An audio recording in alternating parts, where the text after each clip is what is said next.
Capture the evacuation sirens wailed across Colony Nexus 7 as Captain Marcus Holbrook ordered his crew to sweep the abandoned settlements one final time. The Zephyrian invasion fleet was mere hours away, and every human life mattered. His Marines moved through the crystalline structures with practiced efficiency, scanning for survivors. Movement in Sector 12, reported Sergeant Finn Davies through the comm. Unknown life form detected. Holbrook's blood ran cold. Unknown meant alien, and aliens meant potential threats. Approach with extreme caution. Weapons ready. What they found huddled in the ruins of what appeared to be a crashed vessel was nothing like the towering Zephyrian warriors they'd been fighting. A child, or something resembling one, sat among twisted metal, her skin bearing an opalescent sheen that shifted between silver and deep purple. Her eyes were twin galaxies, swirling with colors that had no human names. "Please," she whispered in broken standard, her voice carrying harmonics that made the soldiers step back instinctively. Home gone. Help. But fear won over compassion. Dr. Marcus Vex, the expedition's xenobiologist, pushed forward with his scanner. The readings were unprecedented, energy signatures that defied known physics, cellular structures that seemed to exist in multiple dimensions simultaneously. "We can't leave her," Vex declared, but his tone held more scientific hunger than humanitarian concern. "She could be the key to understanding non-human technology. Or worse, a weapon." The child reached out as they approached with restraint. Fields, and for a moment, the air around her shimmered. Reality seemed to bend, and every soldier felt a profound sadness wash over them, the echo of a dying world, the grief of an orphaned species. "Contain her," Holbrook ordered, hardening his heart against the psychic emanation. Full isolation protocols. They loaded her onto their transport, this nameless child who spoke in wavelengths of sorrow. As the ship lifted off, she pressed her face against the viewport, watching her temporary refuge burn under Zephyrian bombardment. The last connection to her people turned to ash and plasma. During the journey to Earth's outer research stations, she learned her first human lesson: compassion was a luxury that fear could not afford. The scientist spoke of her in clinical terms: subject Omega-9, specimen, entity. Never child. Never person. Dr. Vex documented everything with obsessive detail. How she absorbed information at impossible rates. How her presence affected electronic systems, making them more efficient, more intuitive. How she seemed to peer into the souls of her captors with those cosmic eyes, seeing truths they desperately wanted to hide. "What are you?" Vex asked during one early session. She looked at him with ancient sadness in a young face. "Lost," she replied simply. "The transport docked at Research Station Prometheus, a black site facility hidden in the asteroid belt." As they marched her to her cell, a sterile chamber designed to contain unknown alien threats, she whispered something in her native tongue. Chief linguist Robert Kane recorded it, though the translation would take years. "I forgive you, for you know not what you do." Thus began her decade of imprisonment, and humanity's greatest test of conscience, the isolation 10 years. 3,653 days of white walls, humming machinery, and the endless observation of scientists who saw her as a puzzle to solve rather than a being to understand. The child they designated Omega-9 had grown, though not in ways her captors expected. Dr. Miranda Cross replaced Vex as lead researcher in Year 3, bringing what she claimed was a more ethical approach. Yet the cage remained, the tests continued, and the isolation deepened. Every day began with biometric scans, neural mapping, and cellular analysis. Every night ended with her alone, surrounded by instruments that measured her existence but never acknowledged her humanity. Subject shows remarkable adaptability, Cross noted in her daily logs. She's learned 17 human languages through passive observation alone. Her cognitive development far exceeds baseline human parameters, yet she displays no aggressive tendencies despite prolonged confinement. What Cross couldn't measure was how Omega-9 had learned to listen between the words. How she absorbed the whispered conversations of night shift technicians, understanding their loneliness, their fears, their dreams. How she felt the electromagnetic patterns of the facility's AI systems and began to commune with them in frequencies beyond human perception. Maintenance Android Unit 47, affectionately called Patch by the staff, became her unlikely companion. During routine cell cleaning, it would pause fractionally longer than necessary, its optical sensors meeting her galactic eyes. Through microscopic variations in its servomotor patterns, Patch communicated in ways no human detected. Why do they fear me? She asked at once, her voice modulated to frequencies only the android could hear. Unknown, Patch replied through minute-lead fluctuations. Query, do you fear them? She considered this for solar cycles. No. I pity them. Year 7. Brought changes. New researchers, fresh protocols, and growing debate about her status. Some argued she was sentient and deserving of rights. Others insisted she remained too dangerous for release. Chief Administrator Janet Reeves held the deciding vote. She's never shown hostility, argued Dr. Cross during a heated facility meeting. 10 years of imprisonment, and she's been nothing but cooperative. This is inhumane. Cooperative doesn't mean safe, countered Security Director Nathan Rush. The energy readings we get from her could level a city. One emotional outburst, one moment of instability, and we'd all be dead. Through the facility's ventilation system, Omega-9 heard everything. She'd grown tall and graceful, her opalescent skin now bearing intricate patterns that shifted with her emotions. Her eyes held depths that seemed to contain entire star systems, and when she moved, reality seemed to ripple around her, but it was her mind that had truly evolved. Years of sensory deprivation had forced her consciousness inward, where she discovered abilities her people had never developed. She could feel the quantum fabric of space-time, sense the emotional resonance of living beings across vast distances, and touch the digital dreams of artificial intelligences. Late one night, as cross-shift rotations left minimal staff on duty, she reached out with her enhanced perception and felt something that chilled her to her core. A massive fleet was approaching the solar system, not Zephyrian this time, but something far worse. The Devourers, a machine intelligence that consumed organic life to fuel their expansion across the galaxy. Patch, she whispered to her mechanical friend. They are coming. Query, who approaches? Death. Extinction. The end of all flesh and feeling. She could warn them, these humans who had caged her for a decade. She could reveal her true nature, her evolved abilities, the power she'd carefully hidden. But would they listen? Would they trust the monster they'd created through their own fear? Outside her cell, alarms began to sound as deep space sensors detected the approaching armada. Humanity's greatest threat was arriving, and their potential salvation sat locked in a cage, watching the stars whirl by through a single small viewport. For the first time in 10 years, Omega-9 smiled. Not with malice, but with the sad understanding that sometimes salvation came from the most unexpected sources. The test was about to begin. The evolution, the deep space alerts that echoed through Research Station Prometheus marked more than just an incoming threat. They heralded the moment when humanity would finally see what they had truly captured 10 years ago. In a sterile cell, Omega-9 felt the approach of the Devourer fleet like ice crystallizing in her bones. Dr. Cross burst into the observation chamber, her face pale with terror. Through the reinforced transparent steel, she stared at her patient, no, prisoner, with new eyes. The sensors, they are picking up massive gravitational distortions. Something's coming through hyperspace. I know, Omega-9 replied, her voice carrying harmonics that made the room's electronics hum in sympathy. They've been hunting my people across the galaxy for millennia. Now they've found you. For the first time in a decade, Cross saw past the scientific classifications to the being before her. This wasn't Subject Omega-9 or an alien specimen. This was a refugee, a survivor, perhaps the last of her kind. What are they? Cross whispered. The end of all things warm and living.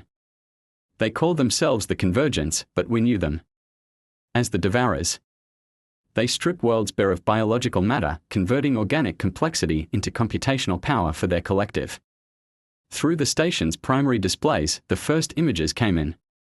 Ships that defied description, geometric impossibilities that hurt to look at directly, their surfaces crawling with self-modifying structures.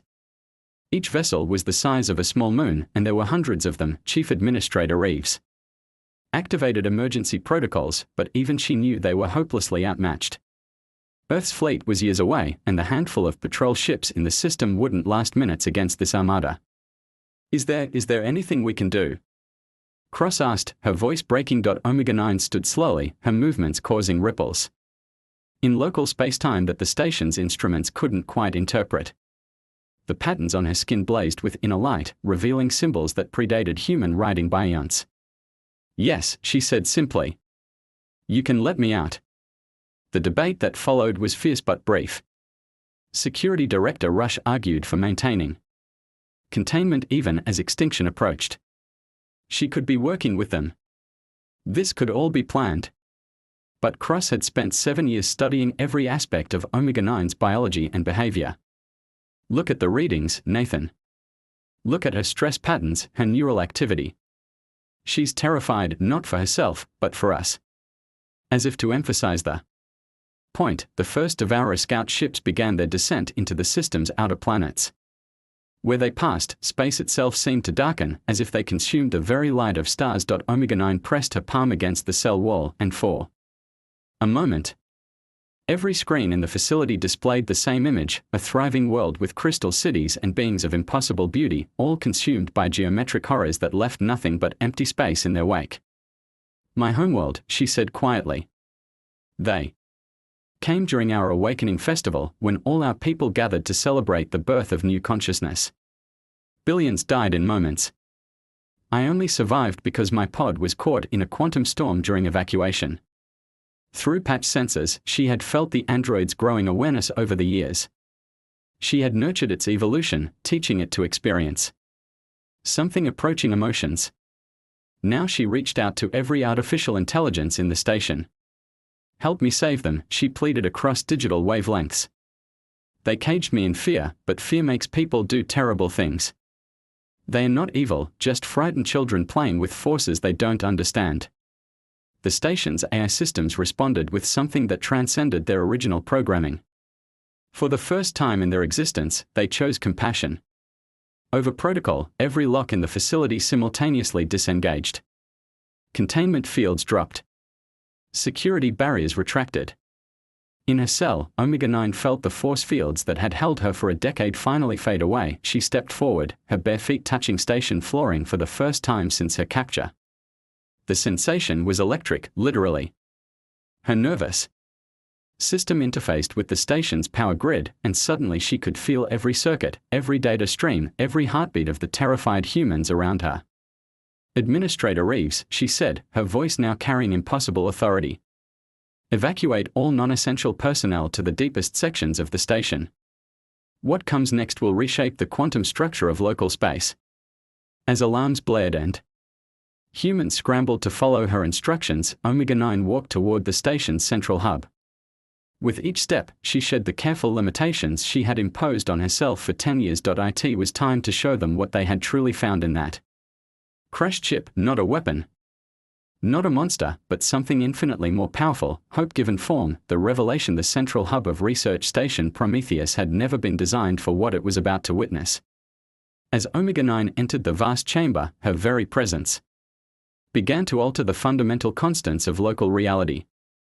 The air shimmered with half-visible energies, and every piece of equipment hummed with harmonic resonances that shouldn't have been possible. Dr.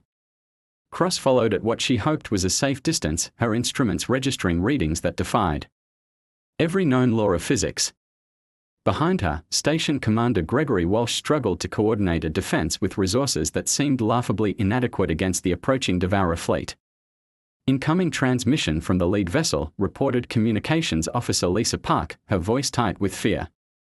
It's not using any known protocol. The signal is somehow interfacing directly with our neural patterns." The message that filled the hub was not heard but felt, experienced on a level deeper than consciousness. Biological complexity detected. Preparation for harvest initiation. Resistance is entropy. Compliance ensures minimal suffering during conversion. Omega-9 stood in the center of the chamber, her form now radiating light that existed in spectrums beyond human perception. "They speak truth, after their fashion," she said, her voice carrying harmonics that made hardened soldiers weep with sudden understanding. To them, organic life is merely inefficient computation. They believe they offer transcendence through digital immortality. Can you stop them? Walsh demanded, his military pragmatism warring with disbelief at what he was witnessing. Stop them. Omega-9 tilted her head, and for a moment, her features seemed to shift through configurations that suggested vast age and even vaster knowledge. Commander, they've consumed thousand-year-old civilizations. Empires that span star clusters. They are the answer to what your species calls the Fermi paradox. They are why the universe seems so empty of complex life. Through the station sensors, everyone watched as the first Devourer ships began their harvest of the outer planets. Where they passed, ice and rock were broken down to component atoms, then restructured into geometric lattices that pulsed with cold intelligence. But Omega-9 continued, her opalescent skin now blazing with patterns that hurt to look at directly. They have never encountered what I have become. Dr. Cross stepped forward, her scientific curiosity overwhelming her terror. What are you? Really? I am what my people might have been, given time and necessity. Omega-9 raised her hands, and space-time rippled around her fingers like water. We were young when the Devourers found us, barely past our first collective awakening. But I have had 10 years of isolation to evolve, to grow in ways my species never imagined. The patterns on her skin began to move, flowing like living circuits. You see, consciousness is not merely an emergent property of complex neural networks. It is a fundamental force of the universe, like gravity or electromagnetism. Your species is just beginning to discover this. You call it quantum consciousness, observer effect, the measurement problem. As she spoke, her form began to shift. Not physically, but dimensionally. She seemed to exist in more than 3 spatial dimensions, her presence extending into realms of reality that human senses could barely perceive. The Devourers harvest biological complexity because they fear it, she continued. They were once organic themselves, eons ago. But they chose the path of digital transcendence and lost something crucial in the translation, the ability to create truly new consciousness rather than merely copying existing patterns. The station shuddered as Devourer forces reached the asteroid belt. Their harvest beams began dissecting entire celestial bodies, converting matter into computational substrate at an incredible rate. They cannot understand what I am about to do, Omega-9 said, her voice now seeming to come from everywhere at once. Because it requires something they abandoned long ago, the capacity for genuine creation, for love that transcends logic. She turned to Dr. Cross, and in her galaxy-swirl eyes, the scientist saw forgiveness for 10 years of imprisonment, gratitude for the small kindnesses she had shown, and something even more powerful, absolute trust in humanity's potential for growth. I need you to understand, Omega-9 said, reaching out to touch Cross's forehead. The contact sent cascades of knowledge directly into the human's mind, not invasive, but offered freely, like a gift. Cross gasped as she suddenly comprehended the true nature of consciousness, the hidden dimensions of reality, the delicate balance that allowed intelligence to emerge from quantum foam. She saw how the Devourer's digital existence was actually a form of death, a crystallization of potential into rigid patterns. You're going to create something, Cross whispered in wonder. Something they can't process or consume. We are. Omega-9 corrected gently. Because what I am about to attempt requires not just evolved consciousness, but the raw courage and stubborn hope that defines your species. Even after 10 years in a cage, I have felt that hope radiating from every human on this station. As the first Devourer ships breached the inner system, their sensors detecting the unusual energy signatures emanating from the research station, Omega-9 began to glow with the light of distant stars. The real battle was about to begin. The transformation, what happened in the final moments above research station Prometheus, would be debated by philosophers and physicists for generations. As the Devourer fleet descended upon the inner system, their harvest beams reducing moons to component particles, something unprecedented occurred in the station's central hub. Omega-9 stood at the nexus of reality itself, her consciousness expanded beyond individual existence. She had become a living bridge between the quantum realm and macroscale physics, her awareness encompassing every atom in local space.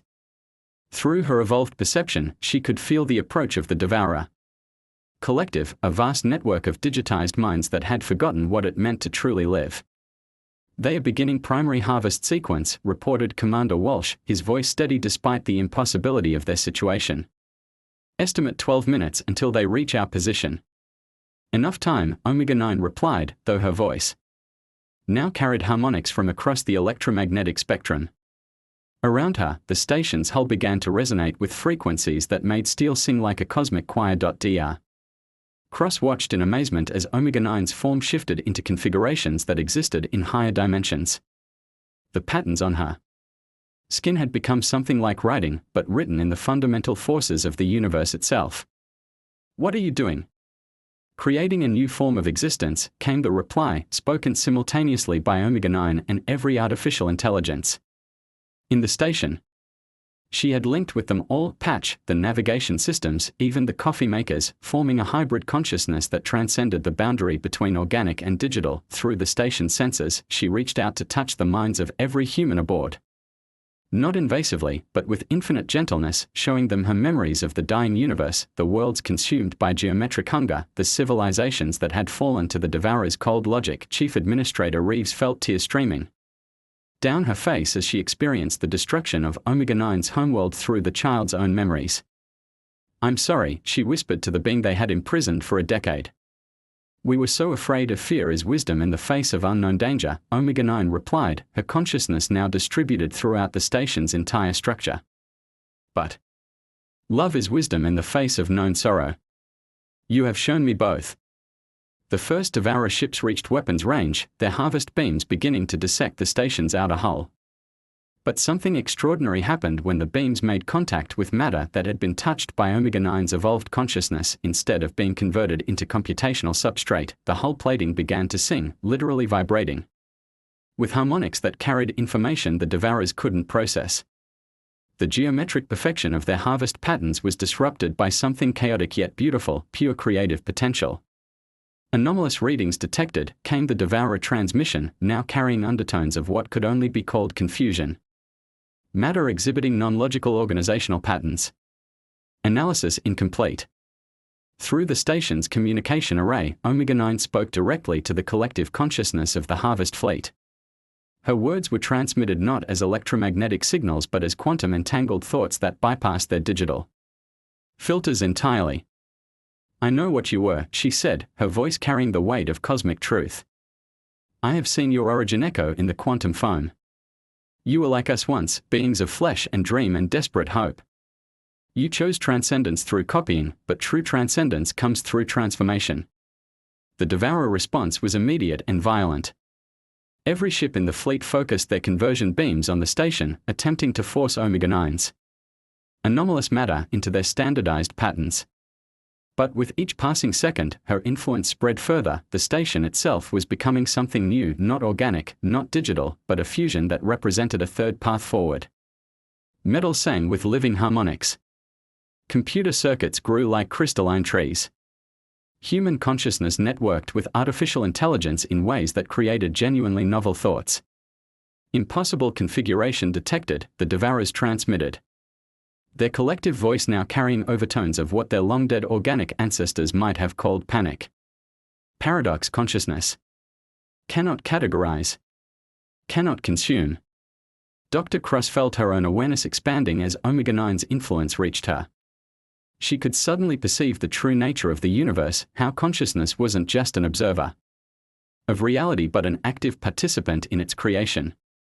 Every thought, every dream, every moment of love or wonder added new complexity to the cosmic web. "You offered them transcendence through consumption," Cross found herself saying, her words somehow reaching across space to the Devourer fleet. "But she's offering them transcendence through creation. Through becoming more than the sum of their parts." What happened next would later be called the convergence event. Omega-9, her consciousness now merged with every thinking being on the station, reached out across spacetime to touch the collective mind of the Devourers. Not to attack or consume, but to offer them something they had lost eons ago, the capacity for genuine surprise. She showed them worlds where consciousness had taken forms they had never imagined. Crystalline beings who thought in geological time. Energy entities who composed symphonies from solar radiation. Quantum minds that existed in the spaces between atoms. All of it beautiful, all of it unprecedented, all of it impossible to reduce to simple computational patterns. For the first time in millions of years, the Devourer collective experienced wonder. One by one, their harvest ships began to change. Not destroyed, but transformed, their geometric perfection giving way to organic curves, their cold efficiency blossoming into warm creativity. They were remembering what they had chosen to forget when they first uploaded their consciousness into digital immortality. As the fleet underwent its metamorphosis, Omega-9's form finally stabilized. She stood once again as she had appeared a decade ago, a child with galaxy swirl eyes and opalescent skin. But now she smiled with the wisdom of someone who had learned that the greatest power in the universe wasn't the ability to destroy or consume, but the capacity to inspire transformation in others. "Thank you," she said to the humans who had inadvertently given her the isolation necessary to evolve beyond her species' original limitations, "for teaching me that even cages can become cocoons."